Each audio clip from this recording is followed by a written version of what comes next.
कुछ सफ़र सिर्फ दूरी तय नहीं करते, वो आपको खुद से मिलवाते हैं। हमने शुरुआत की उस जन्नत से, श्रीनगर। डल झील की शांत लहरों में जैसे वक्त ठहर गया हो। फिर गुलमर्ग की बर्फीली वादियाँ और सोनमर्ग की सुनहरी सुबह। ज़ोजिला पास को पार करते ही लगा अब असली सफ़र शुरू हुआ है। कारगिल की वीरता को सलाम करते हुए हम पहुँचे लेह। वहाँ से आगे हुंदर की रेत, जहाँ ऊँट भी 2 कुबड़ वाले मिलते हैं। और फिर दिखा डिक्सिट मठ, शांति का वो घर जहाँ बुद्ध मुस्कुरा रहे थे। पर कहानी यहाँ नहीं रुकी। पैंगोंग झील की नीली आंखों ने हमें रोक लिया कुछ देर के लिए। फिर पहुँच गए हानले, जहाँ तारों से बातें हुई। और अंत में शिंकुला पास, एक ऐसी ऊंचाई जहाँ सांस भी मंजिल लगती है। ये कोई ट्रिप नहीं था, ये आत्मा की यात्रा थी। लद्दाख, जहाँ हर मोड़ एक कहानी है।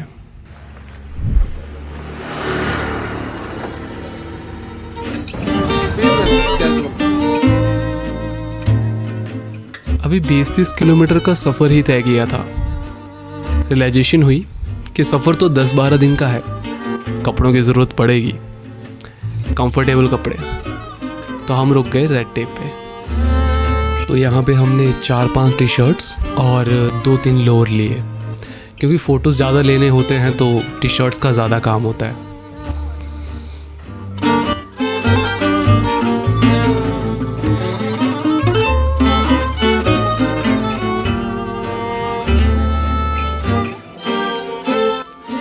और फिर हमारा स्वागत होता है सफ़र के सबसे पहले ट्रैफिक के साथ।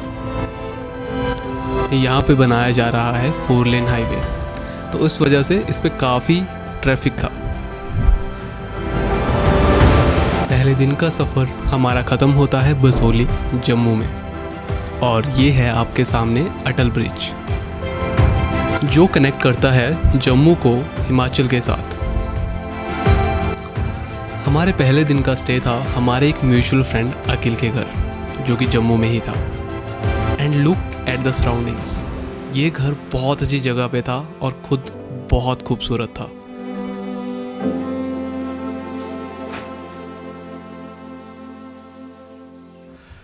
सुबह के 6-7 बजे के आसपास हम सब उठे, नहाए धोए और पैकिंग करना स्टार्ट कर दिया। And just look at this home, बहुत खूबसूरत है।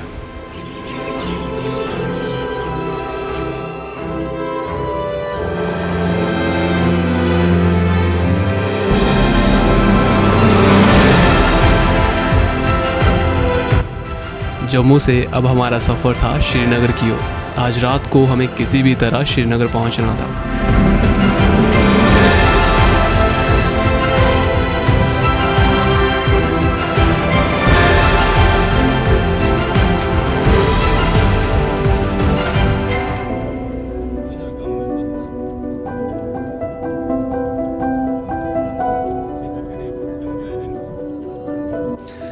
एंड एज यू नो, हर चीज़ आपके प्लान के तहत नहीं जाती।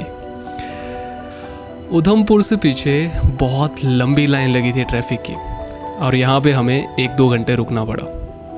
जब उधमपुर पहुँचे फिर लगा रास्ता आसान होगा, बट नहीं।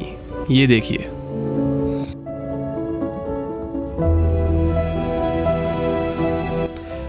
काफ़ी घंटों तक ट्रैफिक में खड़े होने की वजह से कुछ लोग फ्रस्ट्रेट हो गए थे। Then this person tries to get over this.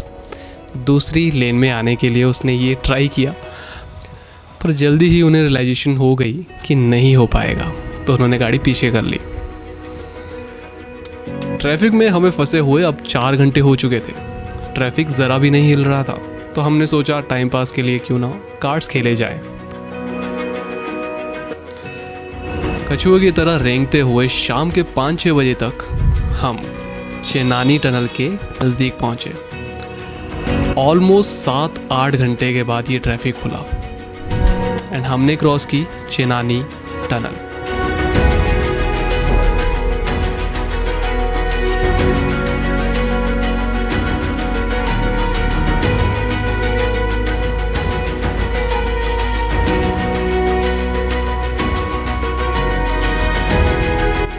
Tunnel cross करने के बाद हमें लगा कि अब सफ़र बहुत हसीन हो जाएगा, पर नहीं।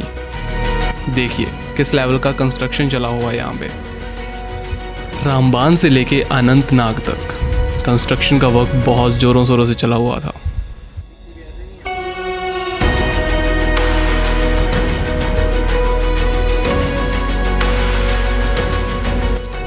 इसी धूल भरे हुए रास्ते पे चलते हुए हमें रात हो गई।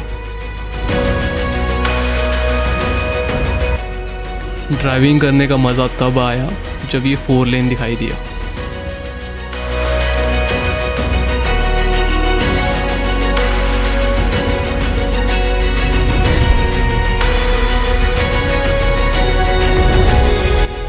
रात के 9:30 बजे हम पहुंचते हैं श्रीनगर, और भूख हमें इतनी लगी थी कि होटल देखने से पहले हम गए रेस्टोरेंट।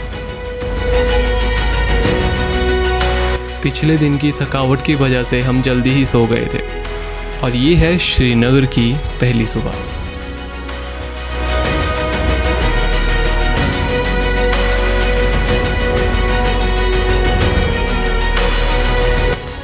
नहा धोकर सबसे पहले हमने अपने सामान को रेडी किया, क्योंकि थार में सामान पैक करके रखना it's not an easy task.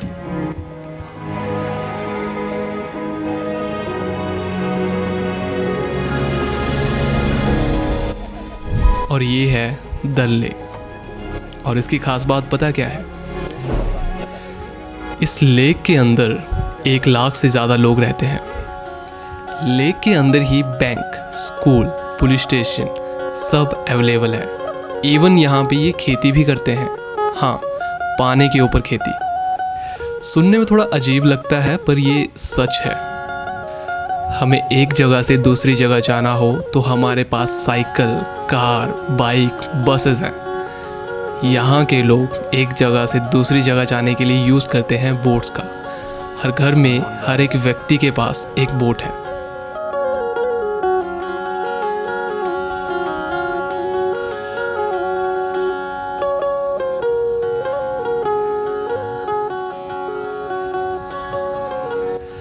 Nineteen 1986 में ये लेक पूरी तरह से जम गई थी।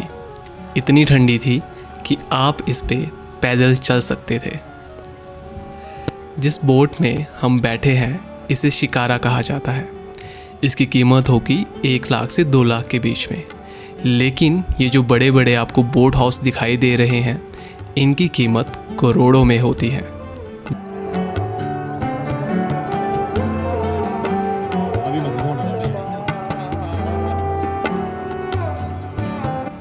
जिस खेती के बारे में बात कर रहा था वो ये रहे।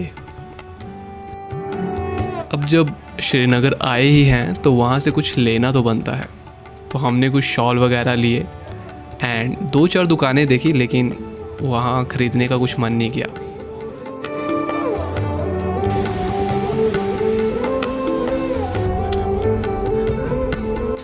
डल लेक को एक्सप्लोर करने के बाद अब हम चल पड़ते हैं निषाद गार्डन की तरफ, जिसमें बहुत सारे फूलों की बहुत वैरायटीज़ थी।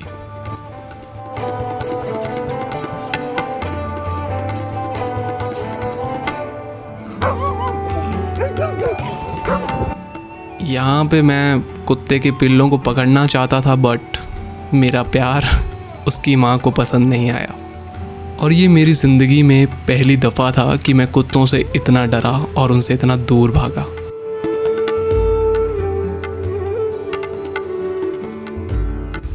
निषाद गार्डन डल लेक के ईस्टर्न बैंक पे है, और शाम के वक्त ये जगह और भी खूबसूरत हो जाती है।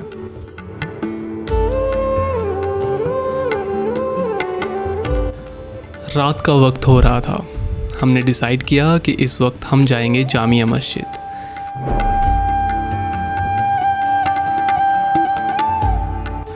और ये वही लाल चौक है जहाँ पे किसी वक्त जाना सेफ नहीं माना जाता था, पर आज आप खुलेआम यहाँ पे घूम सकते हैं रात के 10-11 बजे तक।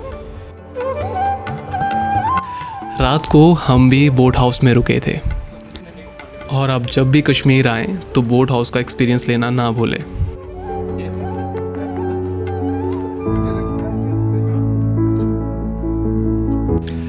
कुछ इस तरह का था हमारा बोट हाउस। बीच में एक डाइनिंग हॉल, साइड में हमारे कमरे थे।